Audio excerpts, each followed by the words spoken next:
Indian Wells is here, and with this being the first big tournament without Jannik Sinner, who is currently serving a 3-month ban, who can take advantage?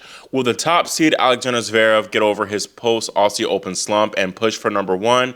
Can Carlos win his first 1,000 titles since he lifted the trophy here a year ago? And what about Novak Djokovic? Does the five-time champion still have it in him to get to title number 100? Hey, I'm Christian Bassnight, and welcome to Christian's Court, where I cover tennis from all angles. If you have not yet already, make sure you subscribe and click that notification bell so you are notified whenever I post more Indian Wells content as the tournament goes on. I mentioned this in my women's preview video, but there is an interesting change with the court surface here at Indian Wells. The old plexi-paved courts have been replaced with lake-hold courts, and that is the same surface used at the US Open and Miami Open. Lake-hold courts are typically faster than plexi pave and the ball bounces lower, although Elena Rybakina, she was asked about the ball bounce and any changes in her press conference today, and she said that the courts are still typically slow of Indian Wells, but that the ball just bounces a bit lower than it typically does. Looking at the projected quarterfinals here on the men's side,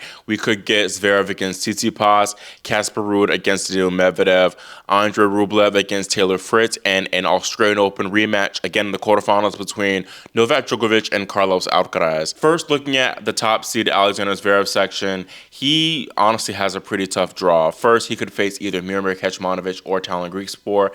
Miomir, he recently won a title at the Delray Beach Open, and then Griekspoor is just a very solid player, and he just beat Medvedev in Dubai. If he gets through that opening round match, Zverev will likely play big serving Frenchman Giovanni Petitcart in the third round. And I'm just unsure about Zverev because, again, he has underperformed in his 3 tournaments since making the Australian Open finals, as he failed to make it past the quarterfinals in any of the tournaments he played.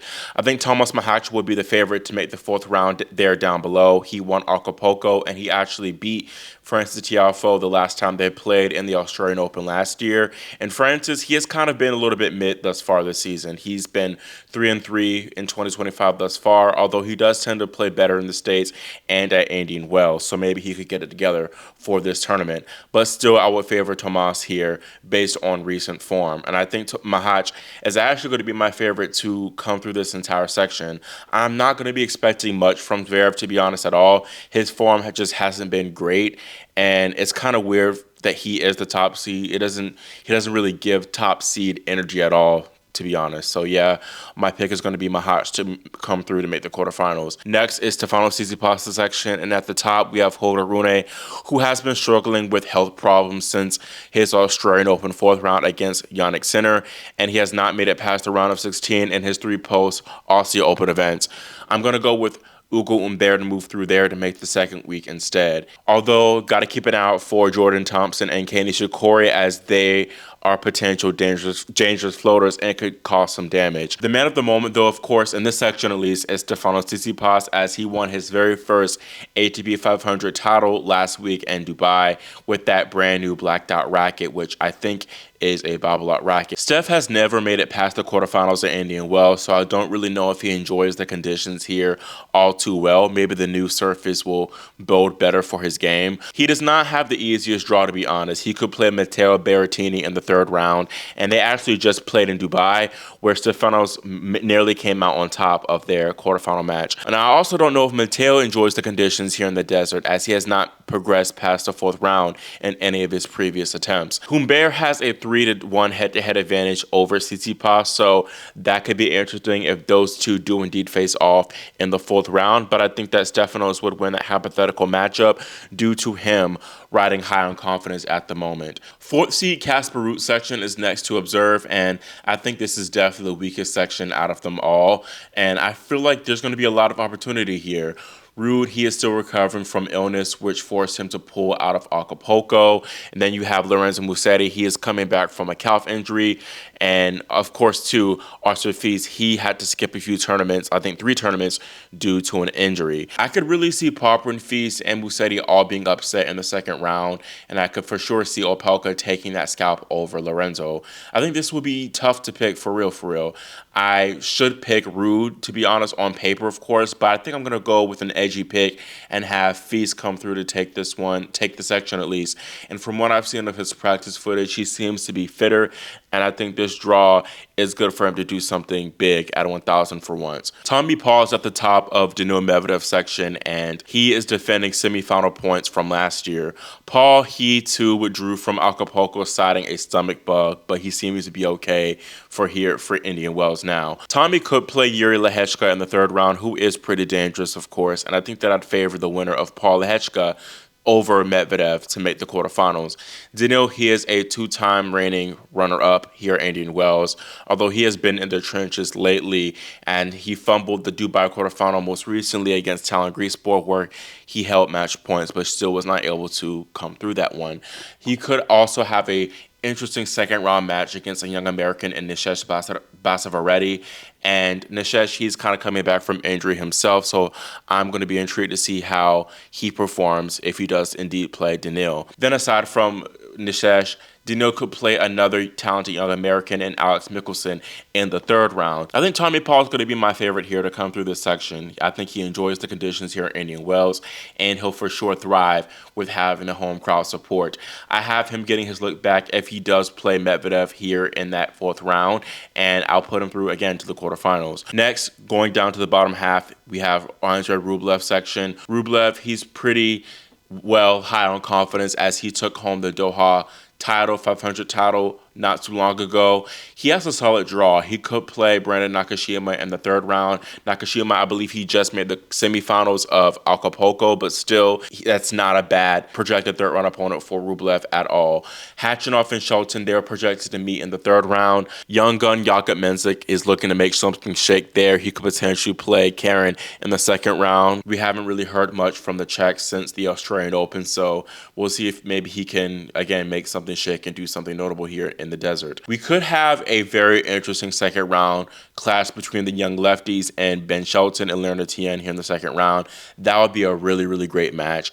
Tien, he has kind of been in slightly better form lately as he's already scored 2 top 5 wins on the season already. Shelton, he's kind of been shaky, a little bit shaky since making the Australian Open semifinals as he lost in the round of 16s at both Dallas and Acapulco. I was kind of going back and forth between having either Rublev or Shelton make the quarterfinals, but I think I'm going to play it safe and go with Andrey to make it through. 2022 champion Taylor Fritz is next to observe in his section. He pulled out of Acapulco due to an ab injury, which he says he's dealt with since the Dallas Open, but I still believe that Taylor should get through to the third round with no problem. But I believe that potential fourth round will be tough for the American. Joao Fonseca will play Jack Draper if he wins his first round match, and the winner of that one is likely to play Felix Auger-Aliassime, and the Canadian leads the tour right now in match wins. I think Taylor's going to be a little bit more vulnerable. He has not been the same since the United Cup. He's not really riding high on confidence, so I think that someone from the top half, again, will make the quarterfinals instead, and it could be any of those 3 guys up there, but I'm going to go with Jack to come through and take this section. Next to look at is the GOAT, Novak Djokovic. Nole hasn't made the quarterfinals here at Indian Wells since he last won this tournament in 2016. He is still kind of coming back from that leg injury he sustained in Melbourne, and his first tournament back was in Doha, where he lost to Matteo Berrettini for the very first time. And not to mention, aside from potentially shaky form, Nole's draw is a little bit challenging, I'm not going to lie. He could play his sidekick, Nick Kyrgios, in the second round, although Kyrgios opens against dangerous Dutchman, Botic van de Zandschulp, who I favor in this match. Not to mention, there are question marks surrounding whether Kyrgios' wrist will be able to hold up to even play Indian Wells, so don't even know. Nick also has not won a singles match since 2022, so I think it'll be an uphill battle for the Aussie to really do something notable here in this tournament. I think that Novak would play Alejandro Davidovich-Fokina in the third round instead of Francisco Cerundolo. Davidovich-Fokina has been playing very well lately. He made back-to-back finals in Delray Beach and Acapulco. And Alejandro also, he defeated Novak before in a Masters tournament at Monte Carlo a few years ago, and I would not be surprised if he got the scalp again.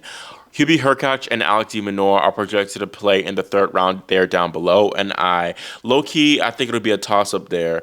I'm slightly going to be siding with Hurkacz, and I think he's been long overdue for a decent big tournament run, and I think it'll happen here. The poll is also going to be my pick to make the quarterfinals, and I kind of counted out Djokovic in Melbourne, and he surpassed my expectations and making the semifinals, but I'm just skeptical of Novak doing anything notable here. Unlike at the Australian Open, where that's kind of his happy place, he's just struggled a lot to really make inroads here in tennis paradise the past few years, and I don't see him really being able to navigate the potential early obstacles that he might face in this tournament. And last but not least is Carlos Alcaraz's section. Alcaraz, he will likely start his title defense against Frenchman Quentin Halys, who just made the Dubai semifinals playing excellent tennis.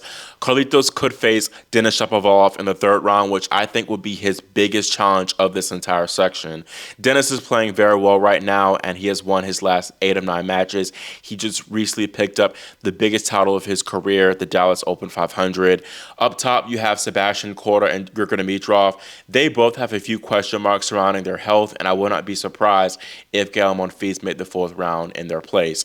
Still, I think overall it's going to be a pretty favorable section for Carlitos, so I'm going to have him make the Elite Eight. Looking at my predictions, I have in the semifinals Tomas Machac and Tommy Paul, followed by Andrey Rublev against Carlos Alcaraz. Then in the final, I have Carlitos once again making the final, this time facing Tommy Paul, and then having Carlitos go 3 for 3 and taking the title yet again. First, I gotta say, the Jannik Sinner void was very noticeable here with looking at the draw. Again, Zverev as the top seed is kind of comedy and laughable, and it's definitely a weaker field without Jannik, considering how he's been literally dominating everything recently, especially on the hard court. So I think it would have been another title for Jannik if he was in this tournament. So for sure, big opportunity for these guys. I think there will be a first-time 1,000 finalist in that top half. I think there's going to be a lot of opportunity with Zverev and Medvedev not really in great form. And maybe Tsitsipas, he can finally win a non-Monte Carlo 1,000 title. It actually, I think, should be pretty fun. I'm expecting a lot of chaos, so expect a few fireworks up in that top half. I think the bottom half could bring us some surprises too, although I think Alcaraz will be the favorite. Still, though, you don't really know exactly what you'll get from the Spaniard, as it's kind of been a up and down so year thus far. He's made 2 quarterfinals at the Australian Open in Doha, and he won a title in Rotterdam. Still, I think he's going to be the overall title favorite here, and that's, of course, why I have him winning this title in the end. I don't see Novak beating him again if those two do indeed face off. I think that Carlos would kind of definitely be more on go and get his leg back, although, again, I could be wrong there. But aside from Nole, there are some other potential threats, again, for Carlitos, namely Denis Shapovalov or potentially Hubert Hurkacz too. I could be overlooking Taylor Fritz as well. He looked solid on serve in tiebreak 10s tonight, so maybe that abdominal issue isn't too much of a concern, and he can perhaps maybe win the title for another time, for a second time. And then too, maybe Ben Shelton goes deep instead of Andrey Rublev. You just never know. But I think Carlitos, he feels more comfortable here in the desert, so I'm going to have him again going 3 for 3 in tennis paradise. That is all for my 2025 Indian Wells men's preview/prediction video. Let me know in the comments if you agree with me having Carlos go 3 for 3. If not, let me know in the comments who you believe will take the title. Again, make sure you subscribe and click that notification bell so you are notified whenever I post content throughout this fortnight. Thank you all so much for watching and for your support, and I'll see you all next time here on Christian's Court.